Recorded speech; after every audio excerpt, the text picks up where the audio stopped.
The academic study of spiritual formation offers a unique opportunity to be both rigorously academic with all the tools at our disposal and also highly invested in the topic, while an arm's length approach would still yield interesting academic fodder with the beautiful poetry, insightful read on human condition, and the prophetic voice into culture that the history of spiritual formation offers. Yet, in my view, a student of spiritual formation must be open to self-implication each time they open a text. Or as my professor, Dr. Bruce Heinmarsh, said, if you're reading a spiritual text, when the Spirit blows, hoist the sails.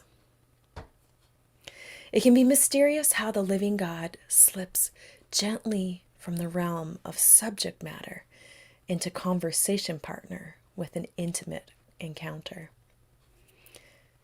As a student of Christian spirituality in my 20s, it was a luxurious time to be able to study and engage my faith in an authentic and deepening way.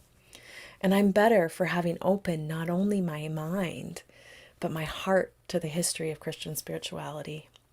This self-implicating stance is instructive to how we shape spiritual formation curriculums and programs in our churches as well.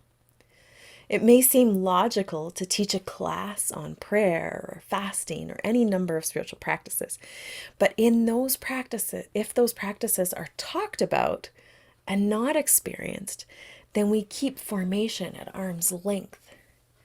Instead, I want to suggest that we are formed by mysterious experiences.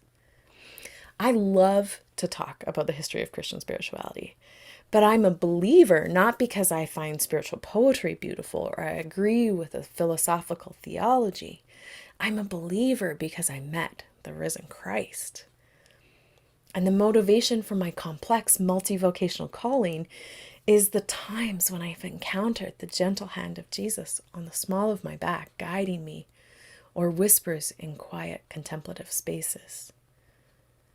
In our churches, we have the opportunity to cultivate spaces that prioritize experiences of God, both worship gatherings and at other times in the week and months and years, making spaces to listen, making spaces to slow down, breathe, and pray, making spaces to lament together in the listening presence of God, making space to encounter the physicality of sacraments like the waters of baptism and the wine and bread of the Lord's Supper.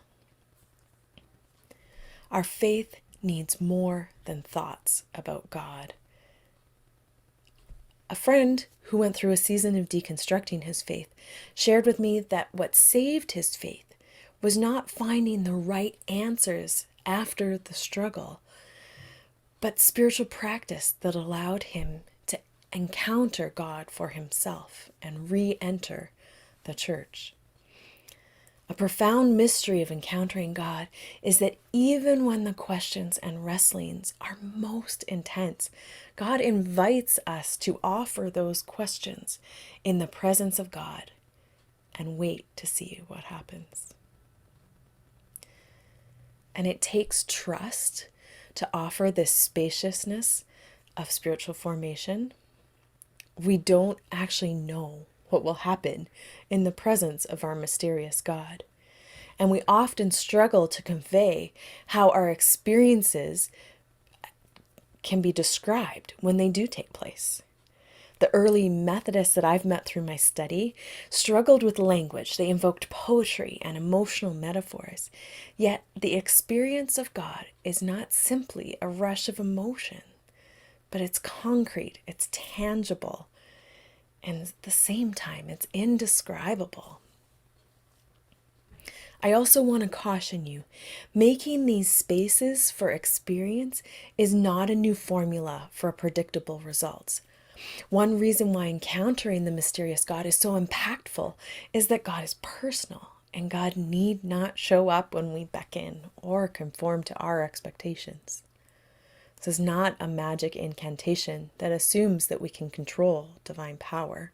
Instead, it's a posture of expectancy, expecting God to be present, and a posture of grace as we try to put words to explain to the people around us what it's like to encounter the mysterious God.